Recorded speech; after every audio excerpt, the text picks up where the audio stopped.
Congresswoman and UN Ambassador-designate Elise Stefanik began her farewell tour at Quaker Springs Fire Department to thank those who voted her in to represent the 21st District 10 years ago. As we begin to close this incredible chapter and embark on a new one, and I look around this room, it's going to be hard for me to get through this without crying. Well, for weeks, New York Congresswoman Elise Stefanik has been getting ready for her new job as Donald Trump's ambassador to the United Nations.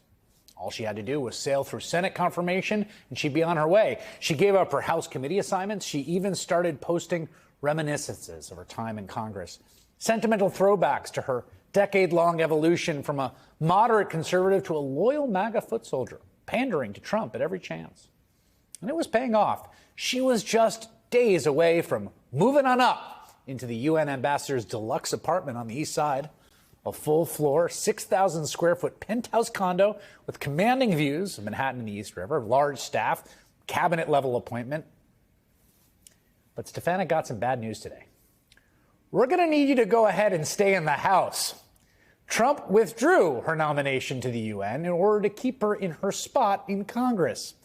And it's because he and Republicans are freaked the heck out about how narrow their House majority is. Quote, "It is essential we maintain every Republican seat in Congress," he posted today. "With a very tight majority, I don't want to take a chance on anyone else running for Elise's seat. The people love Elise, and with her, we have nothing to worry about come Election Day." Now, Stefanik's House seat is rated an R+10. She won in 2024, I think, by like 21 points. And Trump was worried that another Republican might lose that seat. Next Tuesday, they are defending two very deep red House districts in Florida. But the race for one of those, a seat once held by National Security Advisor Michael Waltz, the guy who started the text chain with, Jeffrey Goldberg, that's turning out to be far more competitive than the party expected. And that comes on the heels of the Democrats' upset victory in a special election for a Pennsylvania state Senate seat. Unfortunately for Elise Stefanik, there's a palpable feeling out there that the mythical massive Trump mandate is gone. Melanie Zanona is an NBC News Capitol Hill correspondent who has been covering this story, and she joins me now. Now, Melanie, I got to say, we knew early on in the sort of transition period where Trump was announcing these various members of Congress, this could be a problem. Waltz, Gates dropped out, right? But this just shocked me today. I had no idea this was coming. How did it come about? Yeah, you're absolutely right. The concern about the narrow House majority has been something that has been a concern since day one. In fact, Speaker Mike Johnson even warned President Donald Trump, please don't take any members from the House, don't take any more members because we can't afford to lose them. But I think what's happening here is that the big picture is Trump is realizing just how hard it is to govern with a razor-thin majority. And based on my reporting, there were a couple dynamics at play here that really fueled this decision. The big one being that there is a special election next week. As you mentioned, there's two races that are up to fill two of these Republicans that had left Congress early to work for the Trump administration.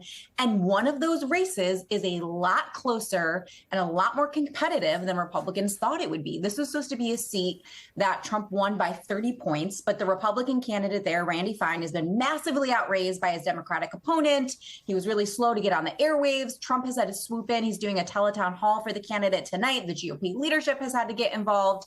And so I think all of that, based on my reporting, has really spooked Donald Trump about the ideas of more special elections, potentially. Elise Stefanik, if she left, they would have to defend that seat. And it is slightly less red than the one that you're trying to defend on Tuesday. So I think all of that, his frustration with Mike Waltz about Signalgate, about this seat, has all kind of bled into this decision making, combined with the fact that they are still trying to push through this massive sweeping domestic policy agenda with these razor thin margins. Trump is finally starting to realize how hard it is going to be to govern. And he is starting to really realize just what Mike Johnson said, which is they can't afford to lose any more members. I think Trump underestimated potentially initially how easy this was going to be for him. Yeah, the Florida race, the gentleman there is a Florida state legislator named Randy Fine, who's a Republican who was sort of going to, cruise to victory in that seat. His Democratic opponent, I think Josh Wales is his name, if I'm not mistaken, he's outraised him 9-1. But also, you had Ron DeSantis, Who was that guy again? You had Ron DeSantis today basically like refusing to say Randy Fine's name and already getting out ahead of like, if he loses, it's not Donald Trump's fault. I mean, this is a plus 30 seat. Like, this should not be close at all, in no way, no how. Yeah, there's definitely a lot of expectation setting going on. The same message was delivered through the leadership today earlier this week, during a closed door meeting where they tried to warn, listen, this is a special election. It's not the same. Don't read too much into it. It is going to be closer than we thought, but this has nothing to do with Donald Trump or the GOP. And I will tell you, based on other reporting that I had done earlier this week, the candidate himself seems to be a very problematic candidate. He's very polarizing, even amongst Florida Republicans. Like I said, he didn't get up on the airwaves until recently. That being said, I am told that Donald Trump, even though they're confident this guy is going to win, Donald Trump does not like this narrative. He thinks it's making the entire party look bad, including himself. So obviously they want this candidate to win and to win by big margins, but it's certainly not a good narrative for Republicans. Right. And I mean, when you think about, we had on James Malone, who's a state Senate candidate who won in a seat that's been controlled by Republicans for like over 100 years, more or less, in the heart of Amish country in Lancaster. That was Trump plus 15, and he won by a point. That's a 16-point swing. If you're looking at Stefanik's district, it's not the sort of home turf of Florida, but it's in New York. It's a Trump district. But again, like, that looks a lot more difficult. And this says to me, it's the first indication I've seen at all in 2 months that they realize public opinion's a real thing, that they can't just do whatever and there will just be nothing on the other side of it. Yeah, I think behind the scenes, there's probably a lot more going on that we probably don't even know here. That was my first thought when they decided to pull this withdrawal or pull this nomination withdraw. It was they must be seeing something that we're not even perhaps seeing publicly.